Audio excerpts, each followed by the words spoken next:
किसी को तकलीफ देने वाला शख्स कभी राहत नहीं पा सकता। अगर तूने किसी की रात की नींद खराब कर दी है तो तू अपने बेड पे आराम से सो जाए, ये हो नहीं सकता, ये मुमकिन नहीं है। किसी के बच्चों का रिस्क छीन कर जो अपनी औलाद के लिए मकान बनाता है, उसके बच्चे उस घर में कभी भी खुशहाल जिंदगी नहीं बसर कर सकते। ये कैसे मुमकिन है कि किसी शख्स के लिए कोई शख्स घड़ा खोदे और फिर वो ये कहे कि मुझे कभी ठोकर भी ना लगे।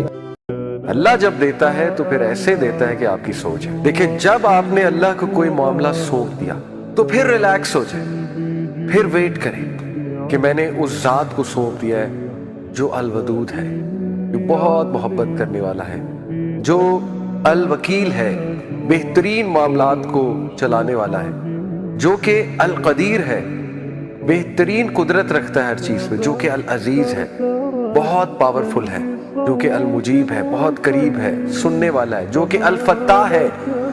एक दिन तुम्हें सब कुछ मिल जाएगा और फिर भी उसमें से तुम काफी सारी चीजें छोड़ दोगे। जिंदगी का एक फेज आएगा जो बहुत शांत होगा, बहुत स्ट्रॉन्ग होगा और अंदर से सेक्रेट लगेगा, और वही फेज तुम्हें सिखाएगा डी अटैच होना। ना किसी चीज के पीछे भागना है और ना किसी को रुकना है, ना किसी को मनाना है, और जो तुम्हारा होगा वो तुम्हारे पास एफर्टलेसली आएगा।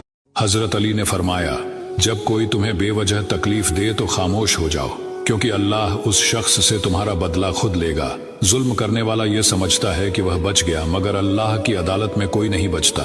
जब अल्लाह किसी जालिम को सजा देता है तो वह इतनी सख्त होती है कि देखने वाले हैरान रह जाते हैं।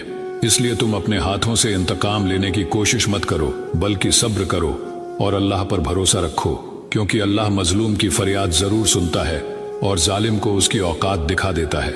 तुम्हारा काम सिर्फ सब्र करना है, बाकी दुआओं की सबसे बड़ी ताकत ये है कि ये वहां भी जा सकती हैं जहां इंसान नहीं जा सकते।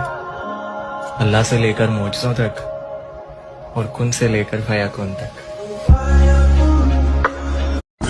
मोहब्बत जब अल्लाह से हो जाए तो मुलाकात की तड़प फजर से शुरू होती है और तहज्जुद पे खत्म होती है।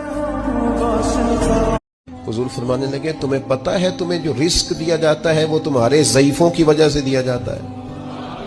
ये जो तुम्हारे घर में पैसे आते हैं, ये जो तुम पर फजल होता है, ये जो लोग तुम्हारा इकराम करते हैं, ये जो दुनिया तुम्हारे लिए उठ के खड़ी होती है, और ये जो लोग तुम्हें एजाज देते हैं, और ये जो तुम्हारी झोलियां भरी रहती हैं, हुजूर फरमाने लगे तुम्हारे ज़ईफ़ों की वजह से रिस्क दिया जाता है। याद रखना, हर चीज के पीछे मेहनत नहीं होती, बहुत सारी चीजों के पीछे दुआ भी होती है। कभी माँ के हाथ